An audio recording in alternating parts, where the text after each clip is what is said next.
Hello YouTube, super videos to watch here, and I have a review on the N-scale Bachmann 060 Baldwin sloped tender steam locomotive, and it's a very cheap steam locomotive if you want one.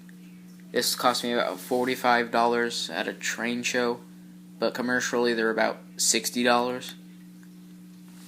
So, I guess let's jump into the review. As this is an iPad, I can't zoom, so I'm just going to be pointing kind of things out with, let's see. Okay, so as you can see, there's no road name on it. I like it that way because it gives you it's mysterious, you know, and you don't know where it is. And the thing I don't like is I'd like to paint the bell and add some details, but I can't use this on my larger layout as there's a connection thing where it's not long enough to get power when it's going over a junction. And this is slope tender. You have decent enough coal. I think it works pretty fine. And I actually got this with a custom hook on there. I'm pretty sure it's custom, and it looks as if when this goes on there, there's these little special flanges right there, and this is solder, and it looks as if it helps get extra pickup, but it hasn't.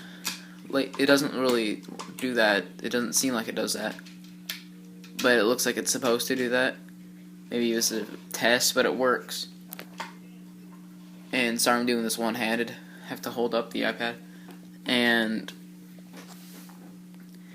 it has the old style Rapido couplers, which I quite enjoy more. And then they're sprung, and I like these a lot better because they're more common, and you can change them quite easily, unlike the knuckle couplers. And I know this doesn't sound very good, but say I had some British rolling stock, I could run my American locomotives with British rolling stock. But that's not what I like to. I don't like to do that. And I have two diesel locomotives that have the knuckle couplers, and I kind of have this one freight car that I use as a conversion. Half of it's a Rapido style, and the other half's knuckle. So if I have a knuckle locomotive, I use that because most of my cars are Rapido. And so the detail on this thing, basic. There's no really extra parts other than the bell. There's a big screw on there. Little extra details. Rod. The motor in this thing's quite big. See if you can unhinge this with one hand. Don't worry, I'm not breaking it either. It's quite rugged, but that's the motor. It sticks out quite far. See China. So I like British locomotives a lot better. Their shells are, or at least the Genties, is metal. And always do that. I'm such a klutz. I'm sorry. I'm having speech problems today, which I normally don't. And I actually have one of these in HO00 scale, whatever you call it. American is HO, British 00. So mine's technically HO. Same exact thing, except it's in a Union Pacific old style, like gray color scheme. But it does have some decent detail. I really like to watch the rods move whenever it's in motion.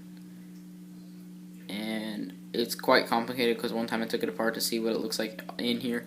There's just a weight in there, and there's no extra detail of any outside importance. Headlight doesn't work, unfortunately. Headlight doesn't work on my Genty either, but that one's a lot smaller. This one beats it about a little bit.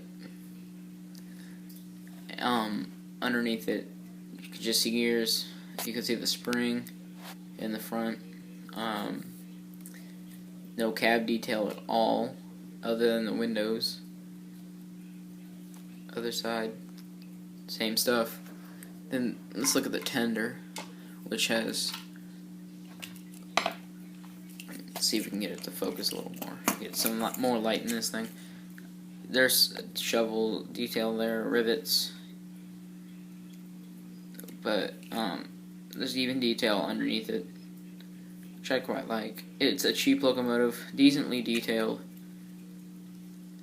but none of the lights work. And that's about it on it.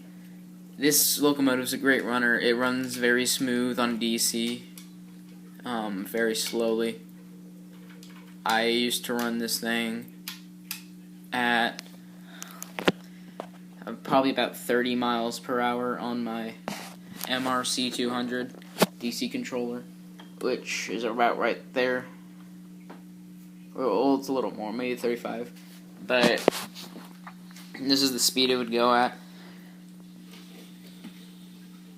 That's about it, and it runs very smoothly. Very few connection problems whenever it's running.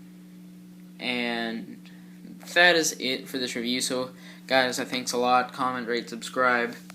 And next, I'd like you guys to comment. If no one comments though about it, I'll just choose one randomly. Should I do my the Alco RS1 from Atlas? And this is one of the old 1998 really good ones that I got for $35,